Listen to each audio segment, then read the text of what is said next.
I made a mistake on a work trip one night. One decision, and then I came home and married the man who had no idea what I'd done.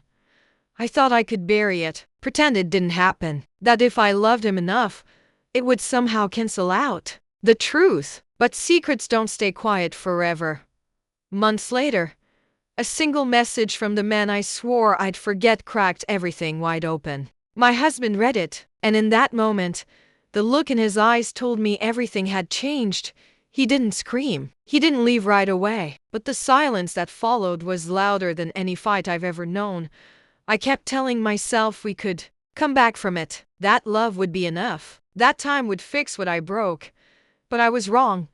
This is the story of how I tried to move on and realized too late that I had already lost everything. It was supposed to be just another work trip. 3 days in Denver. A tech conference. Meetings, networking, boring hotel coffee, nothing special. I'd been on plenty of these before, and I knew the drill.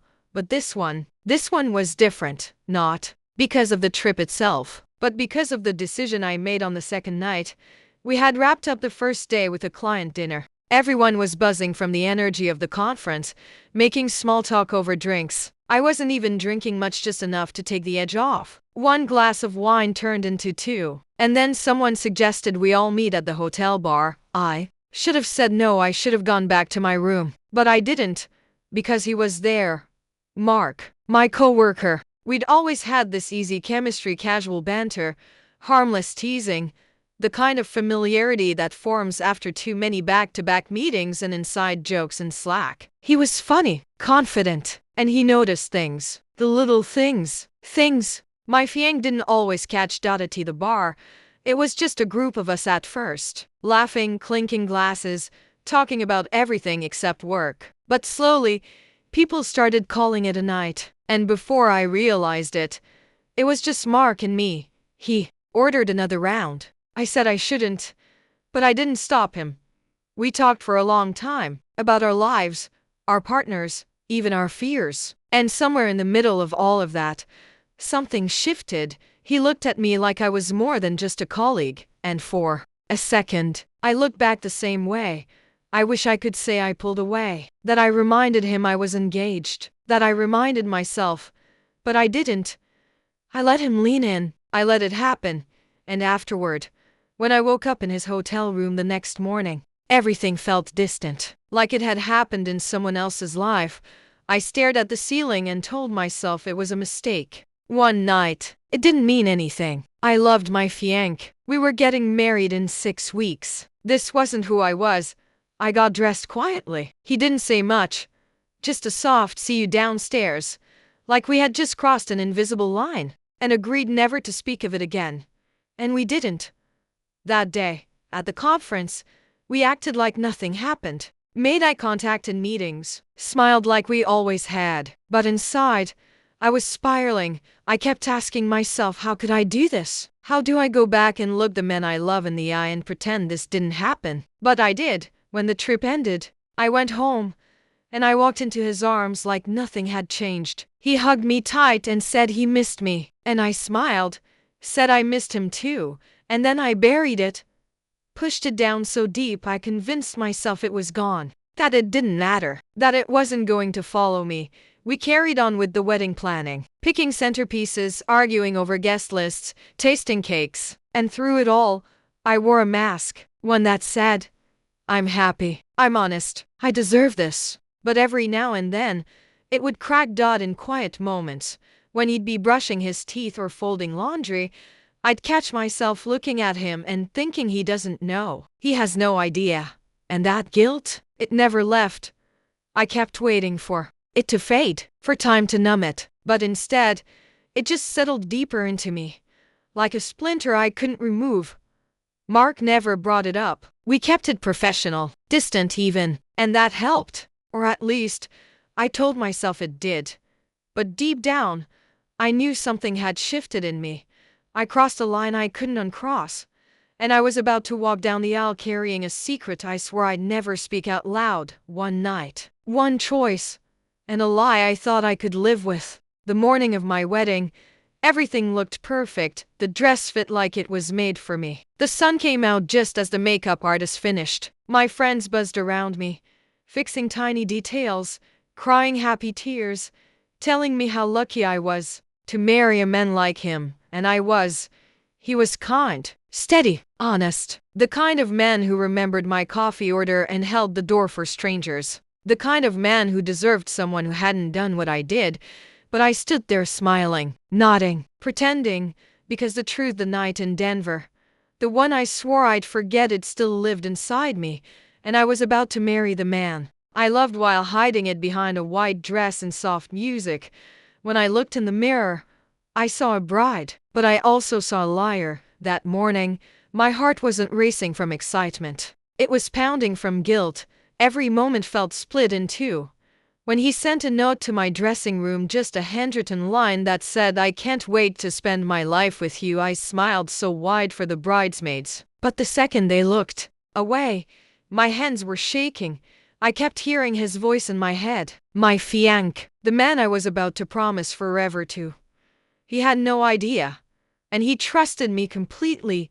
People always say the wedding day is the happiest day of your life. And parts of it were. But underneath every smile, every photo, every toast, there was this voice inside me saying, "You don't deserve this." As I walked down the aisle, arm in arm with my father, I tried to hold it together.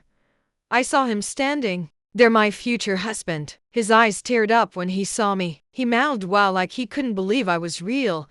And I wanted so badly to be the version of me he thought he was marrying. I told myself, just get through this. You can make it right later. You can be better from here on out. It was one mistake, one night. But deep down, I knew that wasn't the whole truth. Because mistakes are accidents. What I did, that was a choice. I said I do with a voice that didn't shake. I kissed him without hesitation. I danced, toasted, laughed. And no one in that room knew a thing. But every time he held my hand that night, I felt smaller, like I was shrinking under the weight of the secret. I kept thinking, maybe this is what guilt is supposed to feel like. Maybe this is how you pay for what you did by carrying it with you in silence. And for a while, I convinced myself that was enough. But the problem with secrets is, they don't stay quiet forever. You can tuck them away, bury them deep, but they find their way back. And mine was already starting to rise. The next morning, we woke up in a little cabin we'd rented for a mini honeymoon. He made me breakfast, barefoot, still half asleep, and said, "I'm the luckiest man alive." I smiled, told him I loved him, and in that moment, I meant it with everything I had. But love isn't supposed to come with conditions. It's not supposed to ask for silence in return. He kept making plans for our future, talking about vacations, pets, maybe kids someday. And all I could think about was how much of that future was already built on something false. I didn't cheat on him again. I didn't even talk to Mark after the trip. I deleted his number, avoided him at the office. I shut that door. But the damage had already been done. Not just to him, but to me. Because every happy moment that followed, every kiss, every inside joke, every quiet night curled up on the couch, I couldn't fully feel any of it. Guilt doesn't let you. I had gotten everything I said I wanted. A beautiful wedding, a loyal partner, a fresh start. But all I could feel was that I didn't earn it. And eventually, that feeling would catch up to me. Because love can survive a lot of things. But secrets like this, they don't stay buried forever. And when mine came back, it didn't knock. It shattered everything. It had been 6 months since the wedding. On the outside, everything looked perfect. We were settling into married life, figuring out routines, making memories. He'd leave sweet notes on the fridge. I'd surprise him with takeout from his favorite place. We were good, or at least, we looked like we were. But inside me, the guilt never left. It just changed form. It became this quiet voice in the back of my mind, reminding me of who I really was and what I had done. I kept waiting for it to fade, to get easier with time. But it didn't. I never told him, and he never asked. Maybe he had no reason to. Maybe he trusted me that much. But everything changed with one message. It was a Tuesday afternoon. I was at work, buried in emails, when my phone buzzed. A message from Mark. I hadn't heard from him in months. We'd avoided each other, kept things strictly professional, like nothing ever happened. So when I saw his name, my stomach dropped. The message was short. Just, "Hey, I know we said we'd never talk about it, but I've been feeling guilty. I just needed to say something. That night in Denver, I'm sorry. I shouldn't have let it happen." I froze, and then I panicked.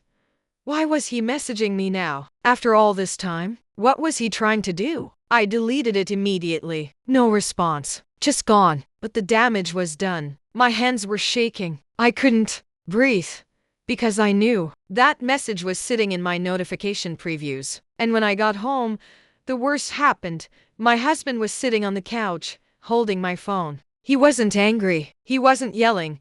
He just looked up at me and said, "Who's Mark?" It felt like the air had been sucked out of the room. I tried to play it off. Said he was a co-worker. Said he must have sent something by mistake. I even tried laughing, but he wasn't buying it. He handed me my phone and said, "You got a message earlier." I didn't mean to snoop. I just saw the name pop up, and then I read it. I didn't know what to say. My mouth opened, but nothing came out. He stared at me. What happened in Denver? And that was it. That was the moment. The one I'd feared from the very beginning. I sat down across from him. And for the first time since it all happened, I told the truth. I told him about the trip, the drinks, the mistake, the morning after. I told him everything. And the worst part was, he didn't interrupt me. He didn't yell. He just listened, quiet, still. When I finished, there was this long pause, and then he said, "So you married me knowing you had done this?" I nodded. I thought if I buried it deep enough, it wouldn't matter anymore. His eyes welled up, not with rage, but with something so much worse, disappointment. "I trusted you," he said, "more than anyone in my life. I wanted to reach for him, to take it back. But you can't undo truth." He stood up, walked into the bedroom, and closed the door. I just sat there, surrounded by the life we built. A couch we picked out together, a lamp he assembled because I couldn't figure out the screws. And suddenly, it all felt so far away. That night, we didn't speak. He slept on the edge of the bed, turned away from me, and in the silence, I realized something. I hadn't just cheated on him once.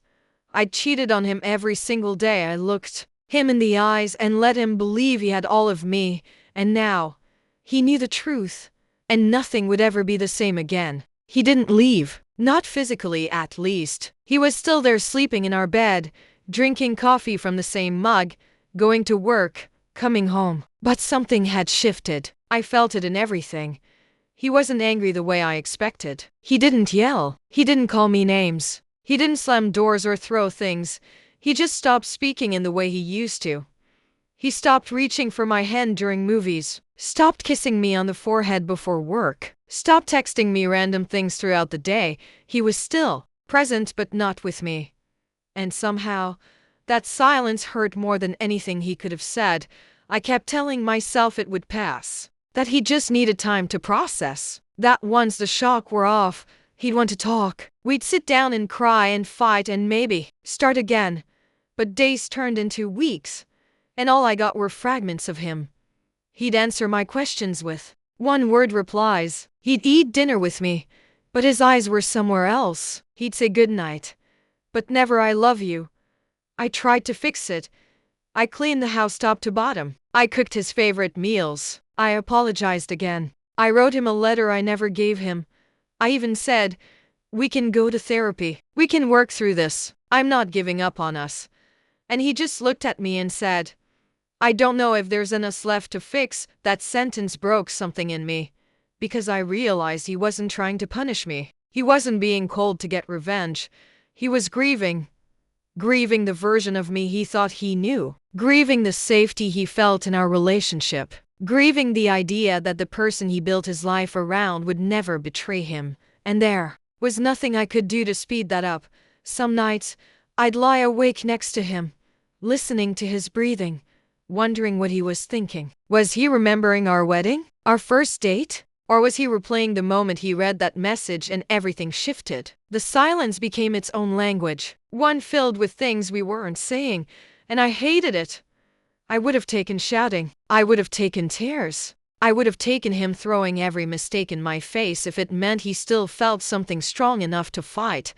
But his silence, that scared me more than anything, because it felt like he was slipping away and I had no way to hold on to him. One evening, we sat on the back porch. The sky was turning pink. It should have been a peaceful moment. Instead, it felt like standing on the edge of something. He was staring out at nothing when he finally spoke.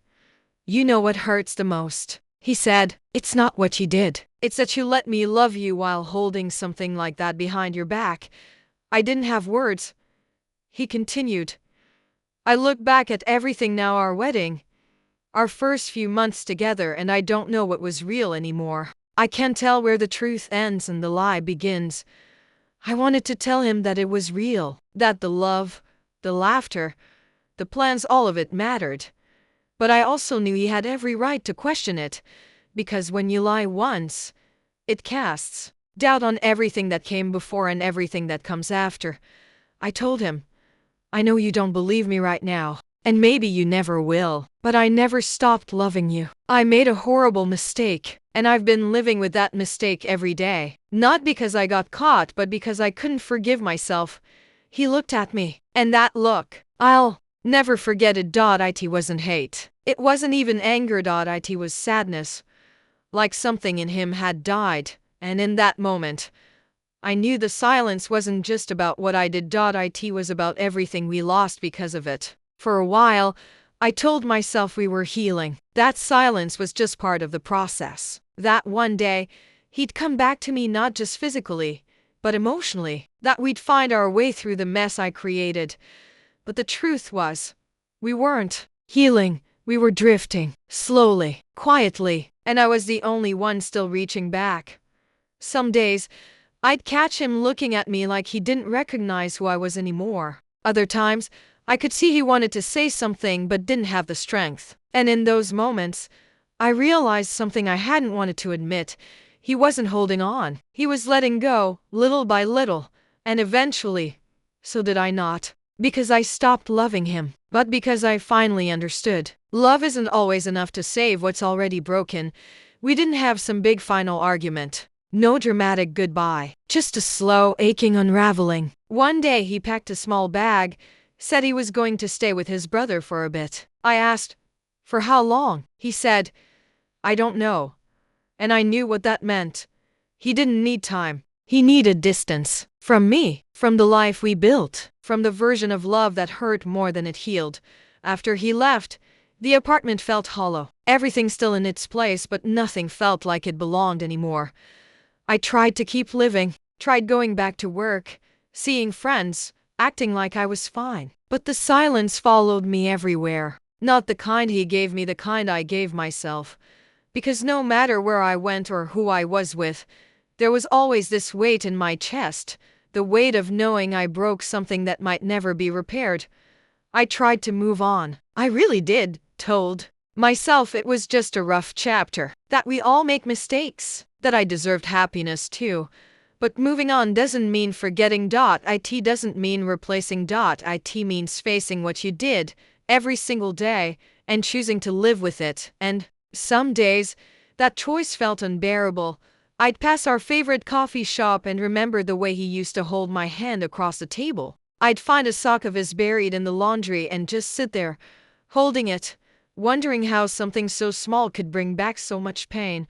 One night, I found the note he wrote me on our wedding day, the one I kept in my drawer. It said, "Whatever comes, we face it together, you and me always."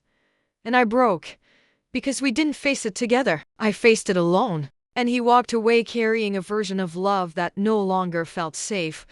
I thought I could carry the secret, that I could bury it deep enough and still build something beautiful on top of it. But secrets are like cracks in a foundation. You can't see them at first, but they grow, they spread, and eventually, the whole thing falls. I thought I could move on, until I realized I'd lost everything. Not just him, but the version of myself I used to be before guilt took over. I don't tell this story for sympathy. I'm not the victim here.